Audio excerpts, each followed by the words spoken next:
gainerako lehoi guztiak landan gazei lasai zebiltzara.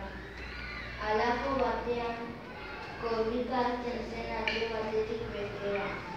Gero, batean lore polit batean ondoan gelditzen zen.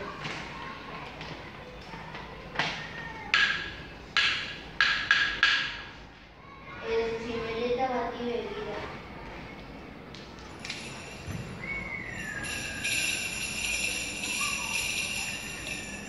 Jogandila bati.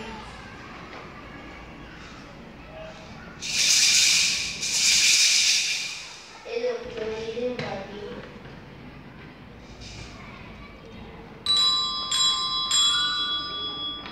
Gauetan putzuetara joatea ere izugarri gustatzen zitzaion. Igela borroka egiten entzutera.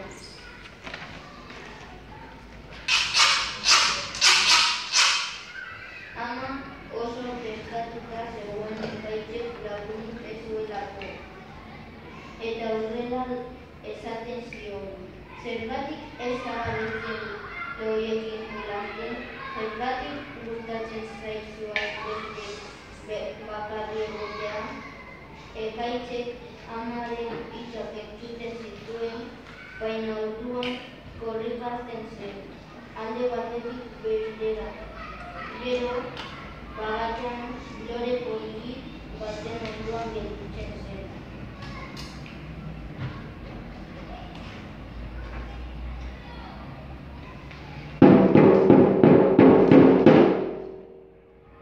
Edo tximeleta bati begira.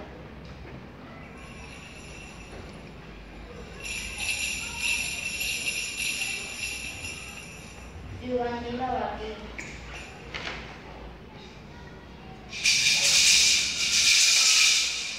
Edo txoriren bati.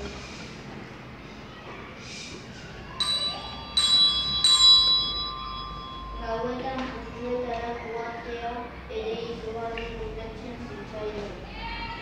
Igela borroka egiten entzutera.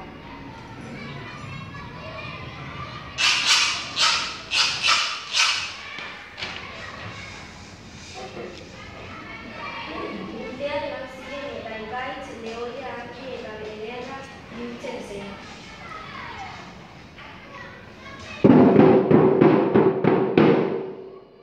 Egun batean zirkuaren eramaten zuten.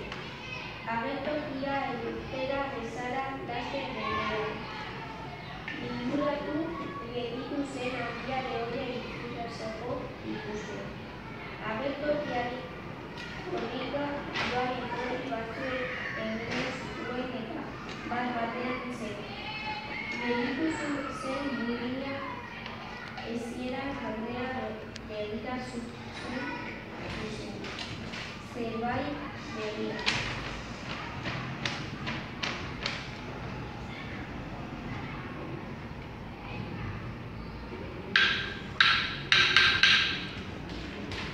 Lehoiezlea alde batetik bestean mugitzen hasi zen. Orduen ekaitz hartan bere ganuka nahiak, baina ez zegoen zer egin. Zeri lemoten zegoen begira, burdin ezieren atzera. Amakume batek buruan loren kapela ez zeukatzen, lorera ezer zegoen begira.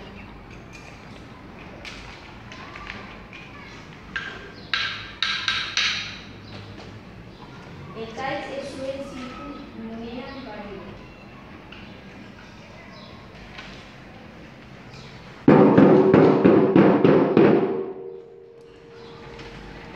Gauza horrela Afrikoko sabana itzuli zen eta hantxe bizi da.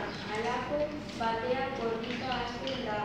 Alde batetik bestera gero batean lore polit batean ondoa gelditu da.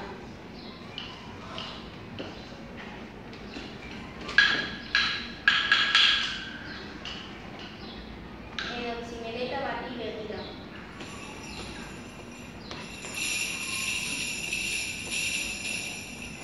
Zuhardilla bati.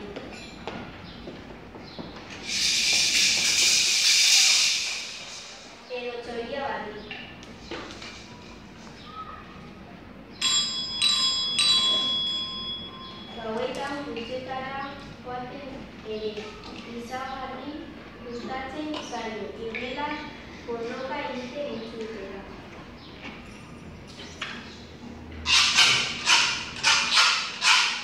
Eta diario